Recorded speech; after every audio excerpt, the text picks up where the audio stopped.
Buzz has a lifelong record of providing dedicated service to this nation. Having worked his way up from the enlisted ranks to full colonel, he served our country for more than 32 years. He has served as a bomber squadron commander, bomb disposal technician, Joint Chiefs of Staff Operations Officer, assisted the National Security Team with the campaign plan for the global war on terrorism. He authored the first theater nuclear war plan and served as the Vice Commander of America's largest airborne intelligence wing. Colonel Rob Maness is a true American hero.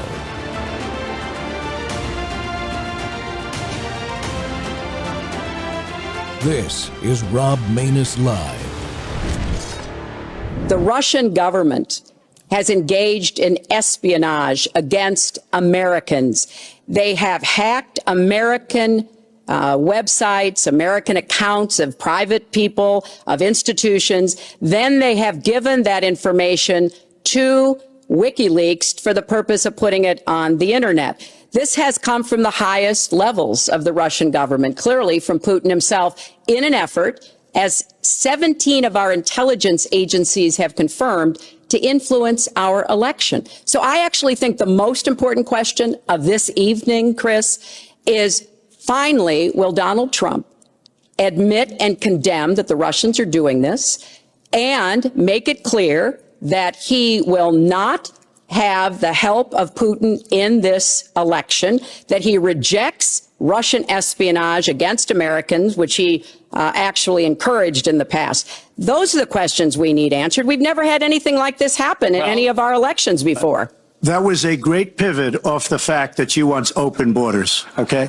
How did we get onto Putin? Continue to get help from him because he has a very clear favorite in this race. So I think that this is such an unprecedented situation. We've never had a foreign government trying to interfere in our election. We have 17 intelligence agencies, civilian and military, who have all concluded that these espionage attacks, these cyber attacks, come from the highest levels of the Kremlin, and they are designed to influence our election.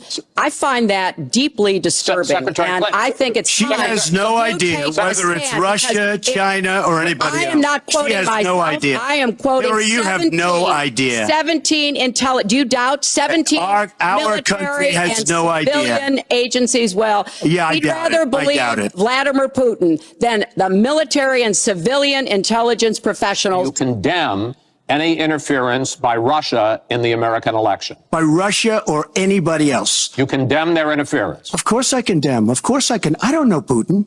I have no idea. I never met Putin. This is not my best friend. But if the United States got along with Russia, wouldn't be so bad. Welcome back to Whistleblower Wednesday. The Rob Maness Show's live on Worldview Tube and our X Spaces simulcast. Well, the Clintons are finally under the microscope of justice. But how did the Clinton campaign basically trick or work with members of the intelligence services to launch this hoax? That's a great question, but folks, I'm here to tell you, this was more than a hoax. Here's what it was.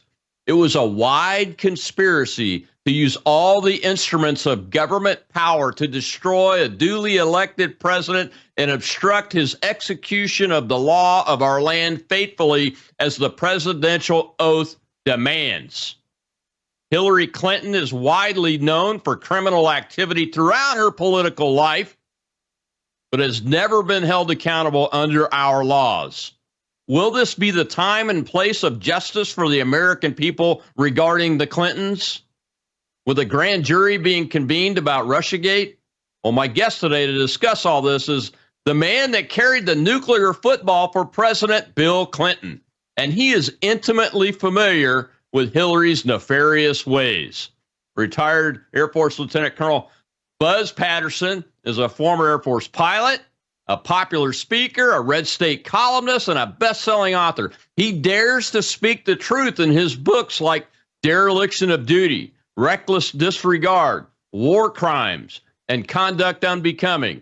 He's currently writing his 5th book about the Biden Pentagon, I think. Buzz, welcome to the Rob Maness Show. Hey, Rob, how you doing? I'm doing great. That clip that I just showed, my friend, I mean, I actually was chuckling before they cut my mic back on during the clip because it was so obvious to me when I saw that the first time live that she was up to something. You know what I mean? Go ahead. And that's who she is. That's who she is, Rob. I mean, you know, I've known this lady, my gosh, 30 some odd years. And that's just who she is. And she is so power hungry that she concocted this thing. No doubt in my mind, she and Obama concocted this thing to try to, stack the deck against Donald Trump in 2016. And of course, they lost, and they lost again. And I've worked a long time on this, Rob, and I really hope that my work comes to fruition here with this grand jury and with finally, dear God, holding Hillary Clinton and her cabal responsible for this and other things. I mean, this is just her dipping the toe in a place that wasn't supposed to be, but she's got other issues going on as well. So yeah, I mean, I applaud this. I'm cautiously optimistic that justice will be done here and that she will finally see the inside of a jail. That's fantastic. And you spent a lot of time with her, right? I mean, if you're with the president 24/7, that means you are spending. I mean, I know he avoided her, if I understood what I was observing correctly, but still, you spent a lot of time with her. What kind of things did you see that led you to believe what you've written about several times now, just how criminal she was? Well, I lived with the Clintons for 2 years. So I was a 2-year assignment. I was the Air Force guy, nuclear football guy. I was also the senior military aide. So I kind of was the daddy rabbit for scheduling and other stuff for the other guys. But great group of guys. But we lived there. We lived in the White House. So everywhere, I shadowed her husband, but often that included her as well. And, fundraising events on the West Coast or there in Washington, D.C. She has a knack for really getting into the underside, the underbelly of American politics. And I don't know, because she's not nearly as talented or smart as her husband. She's just not. She's not a good speaker. She doesn't have the charisma that Bill had.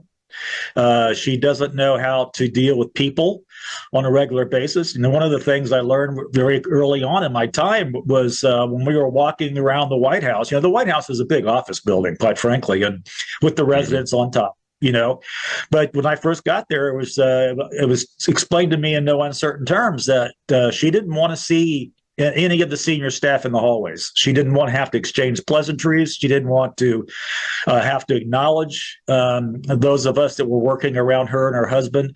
And so I would see people, senior staff members, and I'm talking about senior staff members working for Clinton that would dive into office doorways to avoid her gaze or her glare.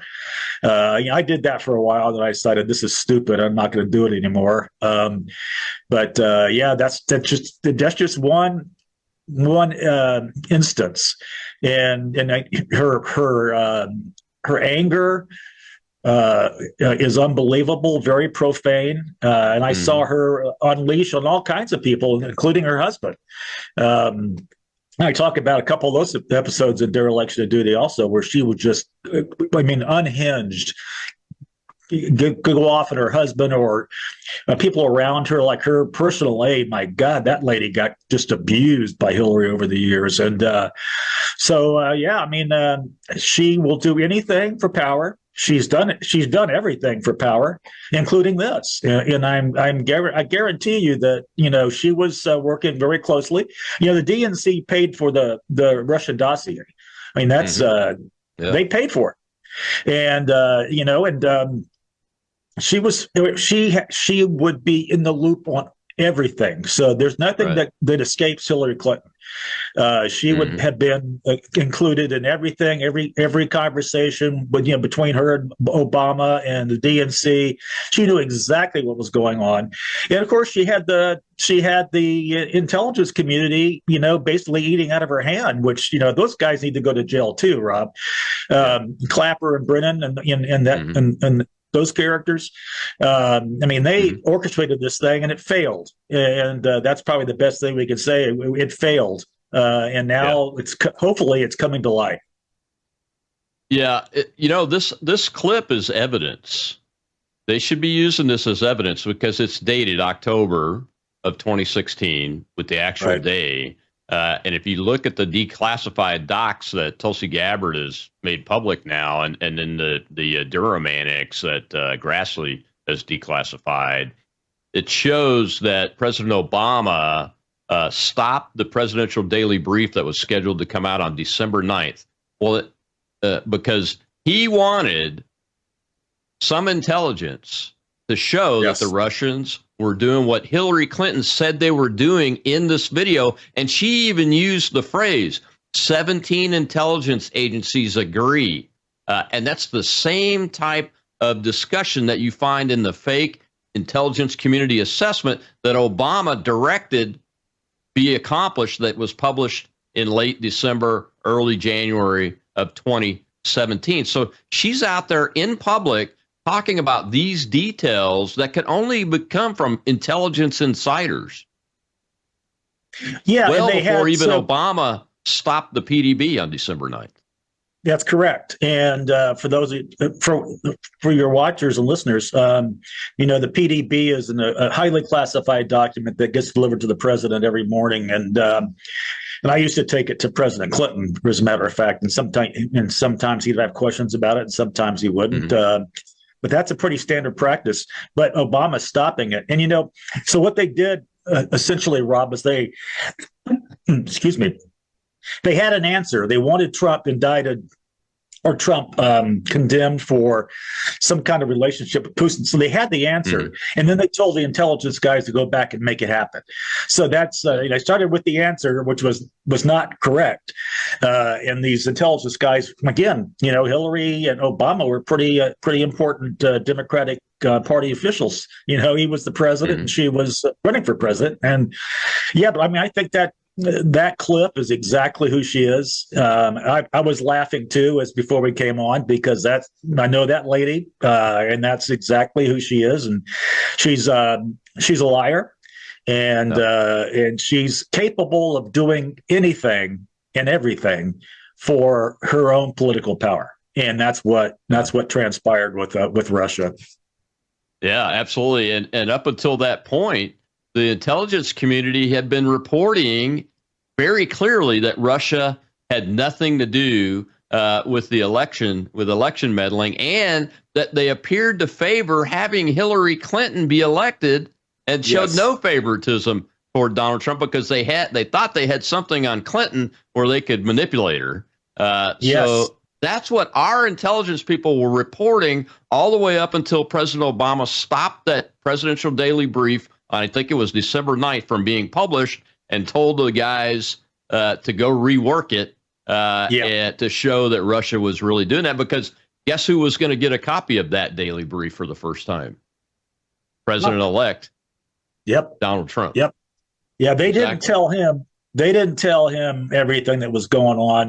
There's always been kind of a gentleman's agreement over the years when one presidential administration is moving out and the other's moving in. You do everything you possibly can to make sure that transition is smooth for the incoming folks, because working at the White House is a whole different animal, and it takes you a while to get your feet in the ground and figure out where's what's what and who's who. And so we really tried hard, in my years there, to make sure that the next, when Bush was coming in, for example, Bush Jr., there was Democrats were putting porn on White House computers and messing with the phone dials and, and spelling out graphic, four little words on people's. So the Clintons didn't help anybody, and because it's all about them, quite frankly, and it's funny because people ask me this question all the time, Rob. If I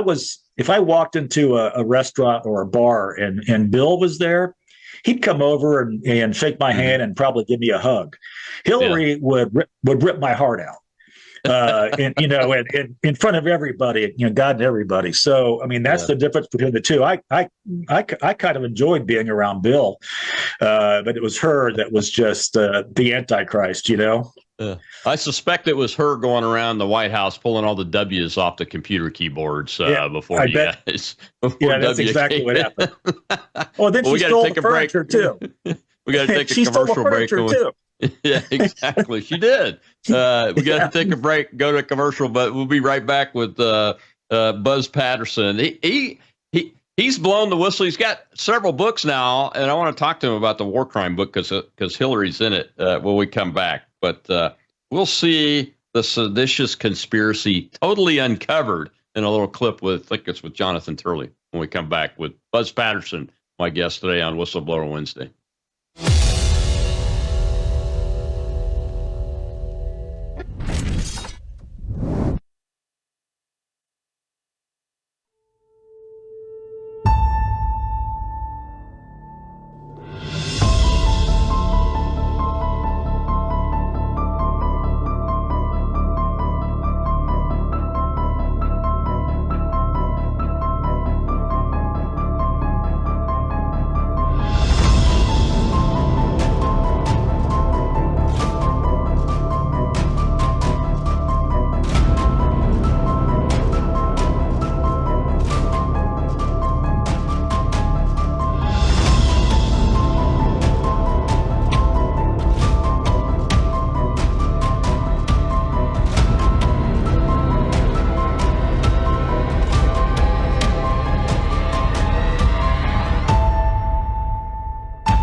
This is the first necessary step to finding out about the real Russian conspiracy. There never was a Russian collusion conspiracy. That was hatched by the Clinton campaign. They secretly funded the Steele dossier. They denied that to the media, and they laid out this very successful political hit job using the media, using the government. It's amazing how much the public still doesn't know. But in the last few weeks, this administration has given us information that we haven't seen before. I've been following this, writing about it for years. Some of this is new stuff, and it's startling. Welcome back to the Rob Maness Show. We're talking with retired Air Force Lt Colonel and pilot, author, and football carrier, nuclear football carrier for President Bill Clinton, about his experience with the woman that started it all. This seditious conspiracy is what it is, folks. It really is. Go look up the definition of seditious conspiracy, and you'll see that I'm right. And you saw that opening clip at the top of the show about it, and now that's Turley there talking about the documents that Tulsi Gabbard declassified and released the initial tranche of it. And we'll have another clip from Senator Grassley the day that he released the Durham Annex that was declassified, too, that added to this. But Buzz, I mean, I think we got him hands down here. And Hillary is just the beginning of it. You know, she's just the nugget that started it. What's interesting is that they kept her out of all the official meetings in January. Isn't that interesting? Yeah, that was by design, I think, just to make sure that further cover her tracks. I mean, again, Hillary has got kind of a sixth sense for how not to expose herself, although she's exposed herself on many occasions.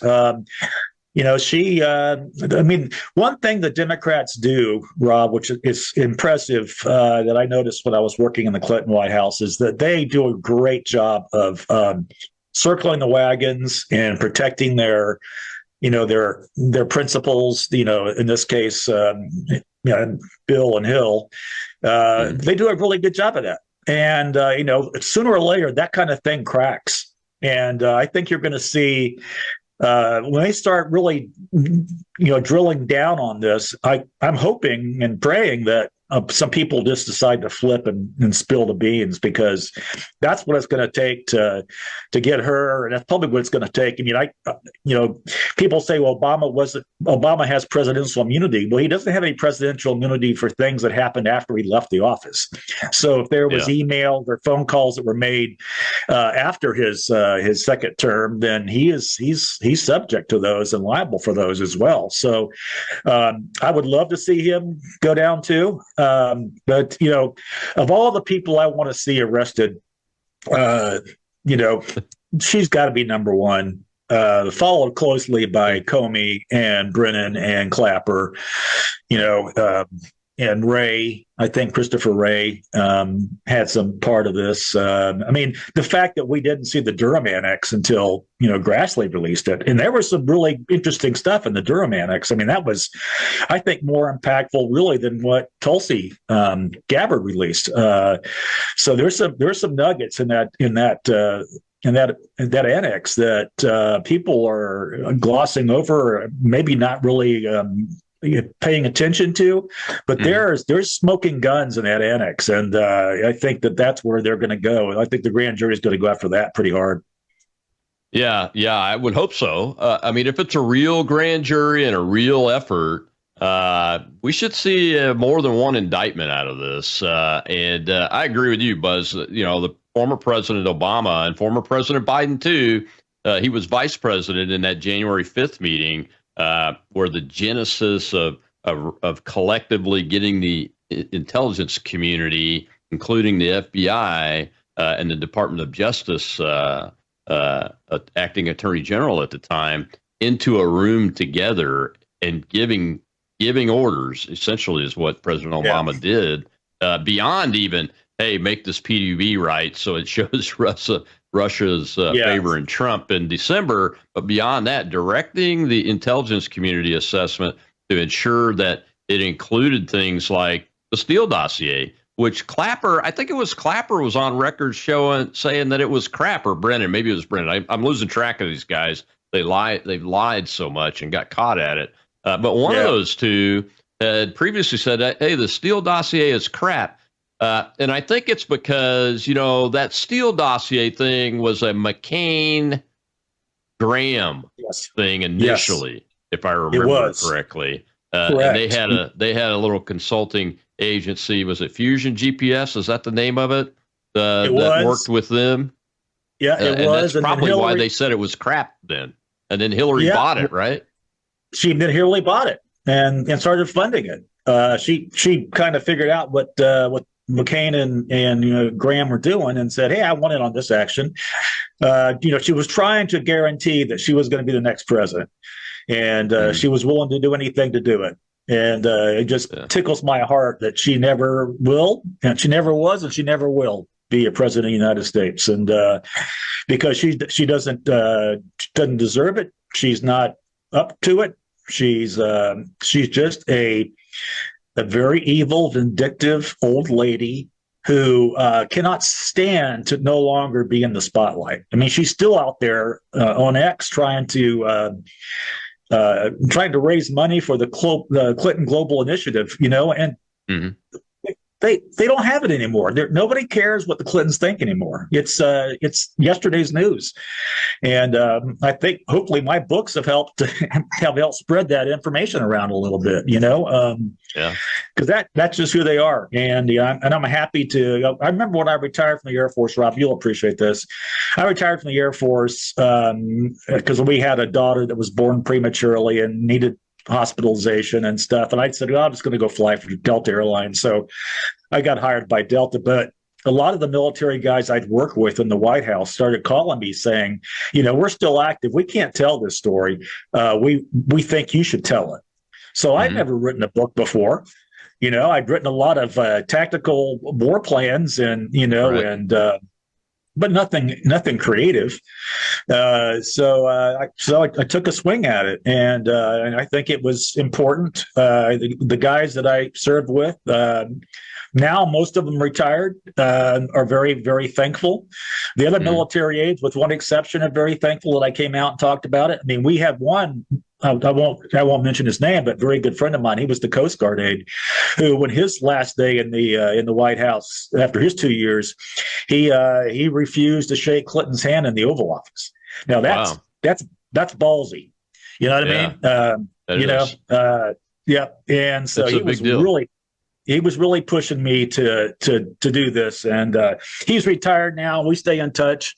He's got his own farm now, and he's just happy and living life. But he was like, come on, man, we need somebody to tell the story, and you're the only guy that got out. So well, I'm glad you did. After I entered the political arena, and I still to this day get calls and texts and DMs from people that I served with in the Air Force thanking me for continuing to speak up, especially about things going on in the military, because they couldn't do it while they were still on active duty. And some of these guys were generals and stuff. It kind of surprised me because I wasn't sure I was right about everything. You know how you get that feeling, you go, man, my gut's telling me this, but you never know. Right. But when I started getting calls from 2-star generals saying, hey, please keep doing what you're doing, because we can't do it from here. That's impressive. We got a question from the audience. Let's go ahead and take that real quick, Buzz. Go ahead. Okay. Shell is our hostess over there. Go ahead with the question, Bill. We have Wib, sir. Thank you, Shell. Thank you, Colonel Squared. And my question is, so Colonel Patterson, I'm not sure when your term was in the White House, but during the Whitewater problem, there was a lot of talk that the Clintons imported their corruption from Little Rock, and that's what we're seeing today. Do you recall seeing any kind of transition between Arkansas corruption into national level corruption while you were there? Yeah, great question. So he basically Clinton, when he got elected the first time, he basically imported his Arkansas mafia to the White House. So his personal secretary was a lady named Betty Curry. She was also his secretary when he was governor of Arkansas. Bruce Lindsay was the White House counsel that came with Clinton to the White House and was there for the entire duration of the 8 years. Guys like that, of course, Webb Hubbell. The infamous Webb Hubbell, and when you talk about Whitewater was a little before my time, but if you remember the Vince Foster situation and the Whitewater files that went missing, and I was one of the people that Hillary Clinton wanted to move the Whitewater files around. When she would be traveling, on Air Force One and Marine One, she had a opaque file box that had all the Whitewater files in there, and she only wanted herself and or me to handle those. So I was intimately familiar with that. And she was super hawkish about those files. She knew that if they got out, she was done.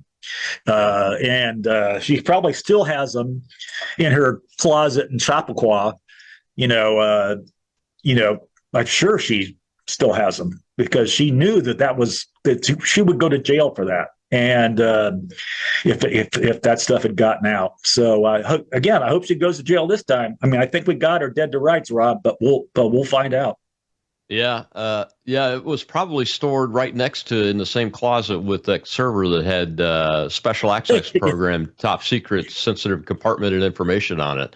No doubt. I chuckle at that, but and we'll get to this after this break, and we hear from Senator Grassley's clip about the Durham thing. But I'll just lay it out here: the level of damage caused to the United States, just from that perspective, is unbelievably high, and there was no accountability for it. And James Comey, despicable, dastardly person that he is, traitor to his country, went out of his way to absolve her of that somehow. And the corrupt Loretta Lynch, his boss, did absolutely nothing about it, man. We got to take a break, Buzz. When we come back, we'll hear from Senator Grassley, and we'll continue. I want to get your thoughts on what level of damage you think we're at now after all this is even piled on top of that stuff. We'll be right back with Buzz Patterson.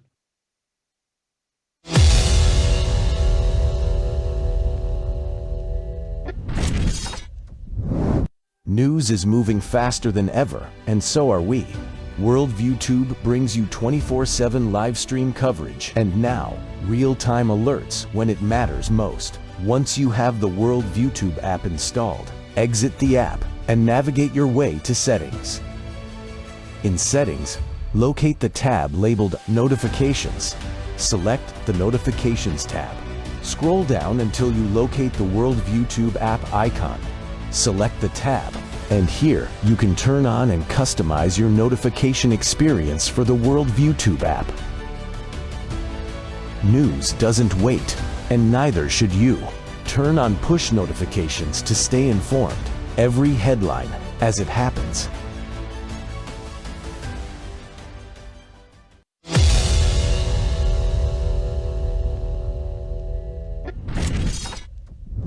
It actually brings attention to the fact that there was either a Clinton conspiracy to make this happen, or a Russian disinformation.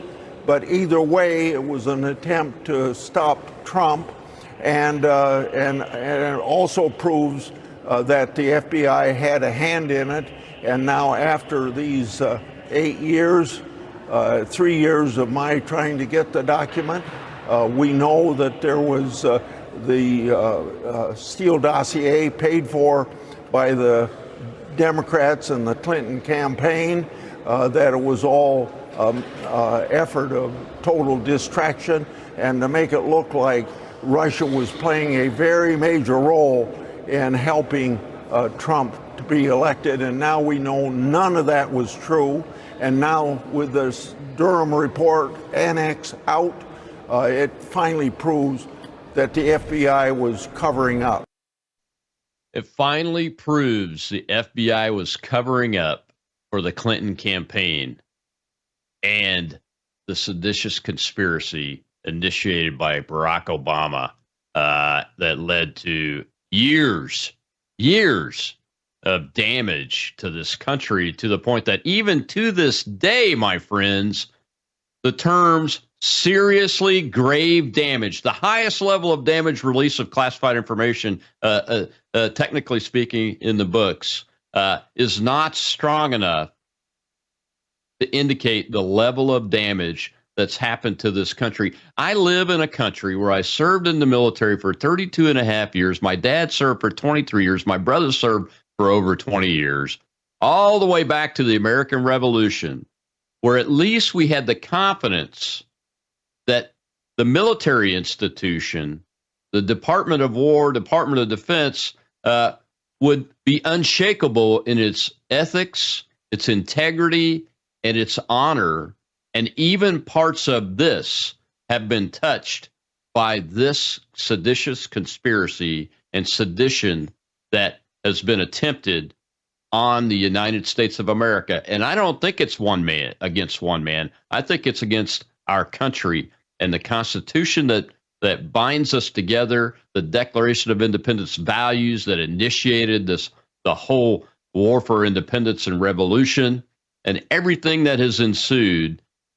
This moment is the most horrific moment and has caused the most horrific damage to our country that anybody will see probably in the history of the country when it's all said and done. I don't know how many years it'll last, this country. But this will be the moment. And my guest today is retired Air Force Colonel Buzz Patterson, former Air Force pilot, and a pretty damn good one. He tells great stories. You should follow him on X at Buzz Patterson, because he gives story time. But he's written some great books. He carried the nuclear football for Bill Clinton, so he's intimately familiar with Clinton himself, his wife, Hillary Clinton, who is the central dastardly character, I think, in this, other than when the Barack Obama picks up the ball and makes the instruments of power in the United States government and the intelligence community attack this incoming president, attack his administration, therefore attacking us to try to destroy us. Buzz, welcome back. Man, I tell you what, I'm interested in look, I worked in Joint Nuke Ops on the Joint Staff, writing war plans and writing parts of the Black Book, the nuclear football book that you carried. So you have two guys that have been on both ends of this. We know what the level of classification is, how well this is protected, this knowledge is protected, so that this individual that occupies the presidency can make the right decision with the best information possible. But with the state of how I feel about the intelligence community today, even the Defense Intelligence Agency, that shakes me to my core. Yep. Knowing that I can't have confidence in the information that leads to the man or woman that's making the decision from a book being held by people like you, who I trust implicitly, but I can't trust the information anymore. That's such damage that it's beyond you and me. It's beyond us military people, even our citizens, our average citizens who have never served in government or the military. They can't trust it either, and they tell me that every day. I mean, where are you at on that? That's how I feel about it. Yeah, 100%. I couldn't agree with you more, Rob. I think this is the biggest political scandal in the history of this republic, and what it did, I think the damage you're talking about, I don't think gets enough attention, because it really did erode public confidence in our elected leaders, and also, their cabinet members. I mean, when I grew up, I thought that the FBI was just the coolest organization, and there were guys that were trying to do the right thing all the time and taking down the bad guys, and it turns out that they're the bad guys too. I think that if you're a young adult these days, and you just got out of college, and you're trying to get involved in politics, and you look around and you realize that not only did Obama and Hillary undermine basically public confidence in the FBI, but in the DOJ. I mean, like you Loretta Lynch, you pointed out, and she and Bill were cutting deals, and I don't have a lot of confidence in. I do with President Trump, but I don't have a lot of confidence in our seminal government agencies that we were born and raised to respect and believe that we could trust. And, when we have FBI directors like Comey, who are doing everything they possibly can to undermine that trust, it's especially for those of us who've served. That's to me, that's an affront, and kind of rubs me against the wrong way for having spent 20 years in uniform, going to where I was told to go, fighting where I was told to fight, and then coming home and realizing, man, was I just a chump? Was I used? I don't think Reagan and Bush Sr. used me, but I think Bill Clinton did, and I think most military members will probably agree with that. That we were. Those of us, it's an all volunteer force, right? So we're joining because we want to serve our nation. 95% of us. I know there's 5% that are doing it for other reasons, but most of us want and are very proud to serve this country. And I think Trump is bringing that back, where I feel patriotism again. I didn't feel it under Biden. I didn't feel it under Obama. And I certainly didn't see it under Bill Clinton personally, which is why I decided to write my first book. It was that I had an eyewitness view on history in the White House for 2 years, and the people that we had elected to be in that White House for those 2 years, and I left shocked and repulsed and which is one of the reasons why. I mean, I couldn't wait to get back in the air. You'll appreciate this too, Rob. I couldn't wait to get back into the real Air Force and get my integrity and character back. I felt like I had been slumming it for a couple of years, and and I was wanted to get back and put my uniform on again and fly airplanes and lead people. And I think that the Democrats who have occupied 1600 Pennsylvania Avenue over the last 20 years have done a lot to damage the moral fiber of this country, and Clinton and Hillary Clinton were probably two of the most egregious. Yeah, absolutely. Well, we got another hand up in the audience. Let's go ahead and take that question. Shell, go ahead. We have Bishop from the Punch Bowl, sir. Good afternoon, Buzz. Is it true? Are you hearing that Trump reassigned the Secret Service that was assigned to the previous presidents and reassigned DEI hires? Yes, it's 100% true. And so awesome. What he did was he tried to fire him, and some judge got involved and said no, he couldn't do that. Which he can. He's the president, and it's his Secret Service. But anyway, so he tried to fire the DEI people, and the judge intervened, and then he said, "Okay, I'm just going to send them to Bill and Hillary and Barack and Joe," and they don't want them. They want qualified young men, so they don't want the DEI hires either. So that's what I've got some buddies in the Secret Service, and they're just laughing their asses off. I mean, it's just like he's so good at this. He just he's always one step ahead, and they hired him, and they get him, and that's the way Trump looks at it. But that's 100% true. Did you hear? That's a great question, Bishop. Now I got to follow it up. Did you ever hear about the mill aides in the Biden I don't know about the Obama administration, but in the Biden administration, after all this DEI stuff really got it inculcated into our system, were there any problems ever highlighted among the mill aides, or did we stay with the really high performing people and that kind of stuff, regardless of what their background was? There's always been a little bit of that. When I was there, we had to have one female. The five of us had to be a female, which was fine. They were quality women. I mean, I loved working with them.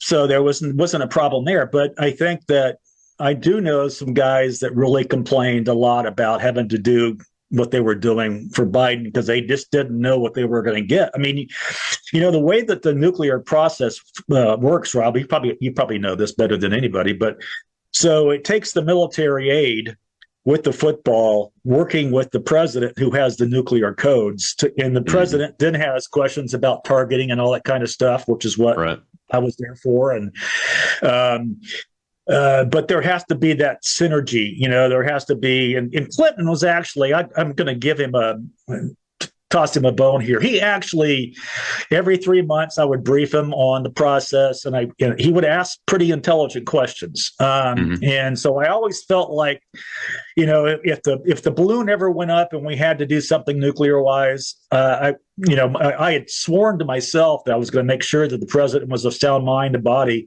and that I was going to help him because that was my job.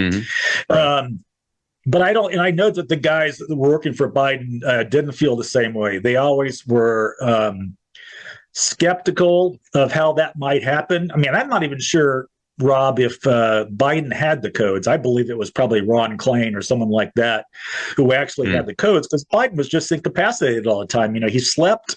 He was always, sleeping. The 3 o'clock in the morning phone call to Biden would not have been answered.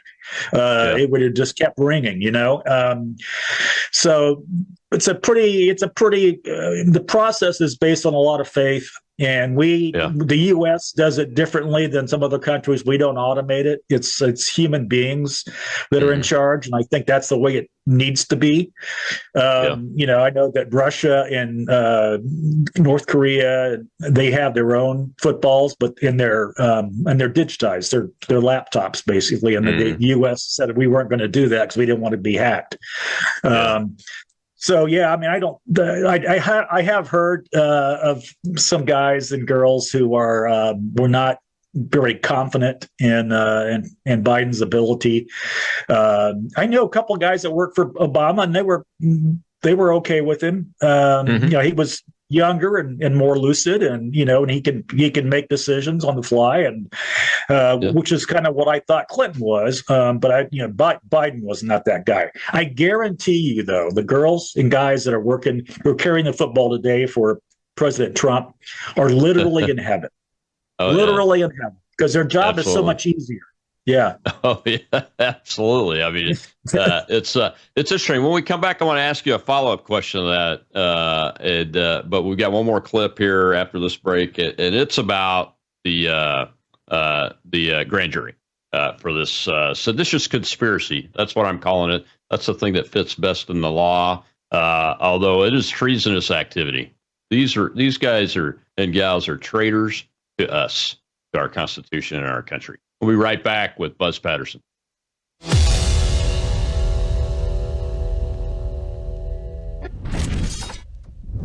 You woke up with a sore throat and a low-grade fever. You know you are getting sick, so here's your choices. You can get sicker and miss work, try to see a doctor this week, or sit hours in a crowded waiting room at urgent care. I have a smarter option for you. Open your medical emergency kit. Match your symptoms to doctor-recommended prescription in your booklet and take the right meds now and get well faster. This is not a first aid kit. It's like having an urgent care in your home. It includes doctor-prescribed medications to treat over 39 medical issues like respiratory infections, strep throat, pneumonia, UTIs, and more. No waiting to see the doctor and no standing in line at the pharmacy. It's right here.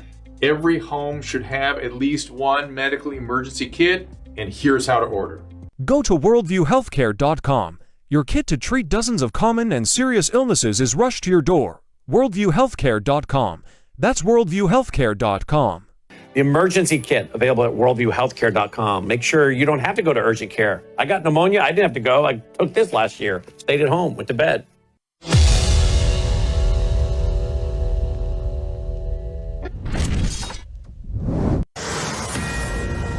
Welcome back. Russiagate may soon have its day in front of a grand jury. Attorney General Pam Bondi has ordered an unnamed prosecutor to start presenting evidence, acting on a criminal referral from Director of National Intelligence Tulsi Gabbard. For more on this, we're going to bring in John Yoo. He's a former Deputy Assistant Attorney General and a professor at UC Berkeley. John, great to see you. Good to see you, too. So grand juries obviously are secret in this country, so we don't know who the prosecutor is. We don't know what city this grand jury is going to be convened in. We don't know who the potential targets are, but we do know this appears to be DOJ taking very seriously the referral they got from DNI Tulsi Gabbard. Give us your thoughts on this development. This is extremely important because a grand jury getting involved is the first step to really finding out everything that happened in 2016, 2017 with the Russia hoax. In particular, how did the Clinton campaign basically trick or work with members of the intelligence services to launch this hoax, this investigation that really crippled about the first year and a half or 2 years of President Trump's first term? Welcome back to the Rob Maness Show. It's Whistleblower Wednesday, and we're blowing a whistle on Hillary Clinton, the Clintons, Obamas, Clapper, Brennan, Comey, McCabe. And my guest today is the nuclear football carrier and Air Force pilot, retired Colonel Buzz Patterson, and author. I don't know, how many books are you up to, Buzz? Is it the fifth one you're working on now about the Biden administration? Yeah, I've written 4, and it's been a while. My last one came out about 10 years ago, so it's time for a new one. And yeah, I'm working on that. And it's an interesting take because I'm actually getting a lot of guys who are willing, from the Pentagon, who are willing to talk on the record, which surprises me a little. Some of them are still active. That's good. So, yeah. So I think it's going to be full of nuggets. It's not going to be news breaking, other than the fact that I think it's, for those of us in the military who still want to talk about the military and get the message out there. I think it's another piece that I can offer that shows you the difference between, what a Democratic president he or she leads or fails to lead in this case, and how Republican presidents lead. And I think that, you and I can agree that, loyalty is up and down the chain. You can't be a commander of a unit and expect your basic airman to step to if you're not stepping to, and right. I've always led that way. I've always been first in, last out, and combat flight operations. I didn't want anybody to be able to say that, he's not willing to do it, so why do I have to do it? Yeah. And I think that Trump, he walks the walk and talks the talk, and he's a commander in chief, and it's evidenced by the recruiting numbers, Rob. I mean, people want to be in the military again. They're coming out of the woodwork. I don't know if you saw this morning. I saw that, ICE has 10,000 new job openings. They've had 80,000 applicants for 10,000 jobs. So, I mean, people are proud to be American and want this. And I think the military, we are probably impacted more than anybody else in terms of who the president is, because he is our commander in chief and he makes that decision. Do I send men and women in combat or do I not? And it's evident that Republican presidents are way more military friendly and are easier to work with. Yeah, for the most part, I think you're right. And I agree with you. And like me, you're from a generational military service family yourself. And I was very glad to go back to recruiting and having positive conversations with kids that were thinking about joining, because it was hard for me not to do that. But I did not do that under the Biden administration after I saw where he was going with it. I didn't want to be responsible for anybody having to fall under that. But then the recruiting numbers showed it. That's where that recruiting failure came from, is that we generational service families said, no, we're not going to do it. Now we're back and we've got some real leadership. Hopefully we can get the rest of the resistors out and dive into the bureaucracy itself and the civil service. Because, Barack Obama and Joe Biden were hiring people in leadership positions well into the career civil service levels. And we got a big mountain to climb in that regard. Well, we got one more hand in the audience. It's Shell herself. Let's go ahead and take that. Go ahead, Shell. Hello, Mr. Patterson. My question to you is, with all the how's it going? With all the intimate knowledge you have of Hillary Clinton and the family, do you ever fear for your life, sir, still to this day, and have you in the past? Yeah, why are you still alive? Yeah, that's a good question. My wife asks me that question every day. Right when the first book, so Dereliction of Duty, was specifically about the Clintons from start to finish. And right after that book came out, we had threats. I mean, we had to call we were living in Atlanta, Georgia, a suburb of Atlanta, Georgia at the time. I was flying for Delta Airlines. And we had to get the FBI involved a couple of times. My wife was getting threats. I was getting threats.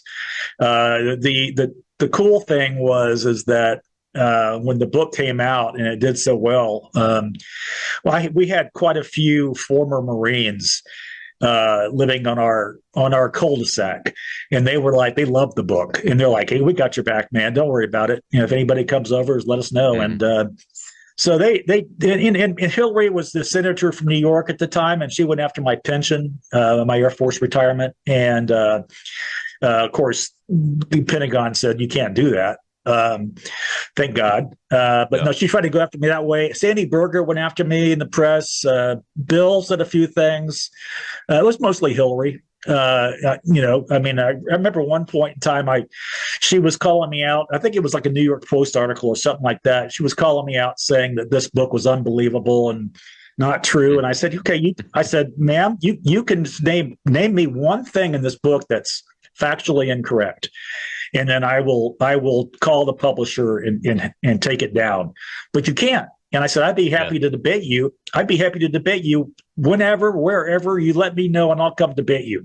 And of course, she never did that. She just backed off because she knows that direct confrontation with somebody that knows her background intimately is not a winning proposition for them. And yeah, so there was a while, but I do, Shell, I do keep my head on a swivel. I'm very aware of my surroundings, and it wouldn't surprise me if I'm still on their list. But I think after 22 years now since the book came out, I think she's over it. And, so it's, you got to do what you got to do. You're unarmed and unafraid, man. You gotta just go in. And, when I had all the friends, I remember I had a mentor who was a 2-star, who now passed away. He was a SOCOM deputy at Tampa. He passed away recently, but I remember calling him when I was thinking about doing the book, because I had been his executive officer at both Charleston Air Force Base and also at Scott Air Force Base and MAC headquarters. And I remember calling him saying, hey, I'm thinking about doing this, but I'm having kind of a conscious thing. I mean, I don't know. This is a good idea. He goes, well, he said, you got to be honest with yourself. And he says, that's just going to help the country. Be honest with yourself, be honest with the country, and there's nothing to be worried about. And so he was the one that kind of talked me into doing it in the first place. And God rest his soul, great. He was one of those inspirational leaders, Rob. He was like you. He was prior enlisted guy. I think he served 38 years total, and retired as the SOCOM deputy, and then unfortunately passed away recently. But a great guy, great mentor, and a great guy for me to know as a young officer and pilot. Growing up underneath him, I was a captain executive officer for him, and he taught me leadership 101, and it was brilliant. Yeah, absolutely right, man. Question for you before we get to the end of the show. In your writing of the new book, do you have access to any I don't know what to call it, but maybe confidential after action reports from the mill aides during the Biden years? Does the mill aide process have an after action report at the end of your tour where you write a report, or is it just no, we don't document any of that stuff? No, we don't document it. It's pretty much, they don't even really want you to keep a journal. I started to keep a journal when I first started the job, but then the job was so busy and I was traveling all the time. I just kind of lost interest in it, but I did keep all my travel notes. I kept all those. I kept some of the plans that I had to deal with, some of the evacuation scenarios that the military aides are also responsible for, the fixed wing and the helicopter assets that go, no matter where the president goes, they're there.